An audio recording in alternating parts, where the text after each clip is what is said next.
Bahati pamoja na Dana Marua hawa walikuwa ni miongoni mwa wahudhuriaji wa tukio kubwa, finali ya harusi inamhusisha star wa muziki kutokea nchini Tanzania Jux na mkewe Priscilla.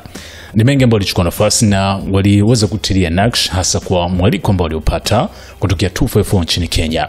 Waliweza kupendeza katika tukio husika na walionyesha ushirikiano wa kutosha kama sehemu ya kumsupport Jux. Sasa kupitia kwenye ukurasa wa Instagram wa msanii Bahati ameshare picha hizi namna ambavyo waliweza kutokelezea ama kupendeza kwenye tukio husika, ni harusi ya Jux pamoja na Priscilla kwa nchini Tanzania usiku wa Jumatano.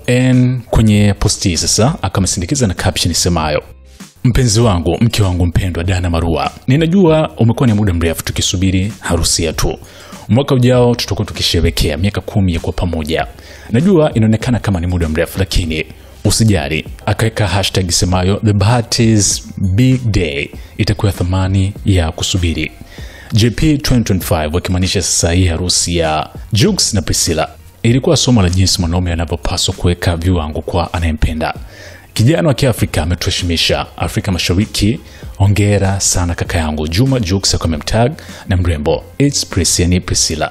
Ninaweza kudhibitisha kuwa mimi ndiye nitakayefuata, yani #BD2025. Hapo kimaanisha Bahati and Diana. Sasa kaandika 2025, haijajulikana kama itakuwa ni mwaka huu ama alipaswa kuandika 2026 kama ambavyo kwenye chapisho hili ameweza kueleza kuwa mwaka unaofuata kwenye kutimiza miaka yao 10 ya kuwa pamoja, Bahati na Dana Marua basi nao pia watafunga ndoa na kuishi rasmi kama mume na mke halali, licha kuwa tayari katika miaka hii 8 ama 9 ya kuwa pamoja tayari wamekwisha kufanikiwa kupata watoto na kuishi kama familia. Hii ni post ambayo imeweza kuwa na reaction kubwa sana, hasa mashabiki mbalimbali wakimpongeza kwa love ambayo ameweza kuionyesha kufunga safari kutokea Kenya mpaka kuja Tanzania, lakini namna ambavyo waliweza kupendeza yeye pamoja na Dana Marua. Tusubiri wao ndio utafuata vipi watakimbiza. Hii hapa ni SNS Management.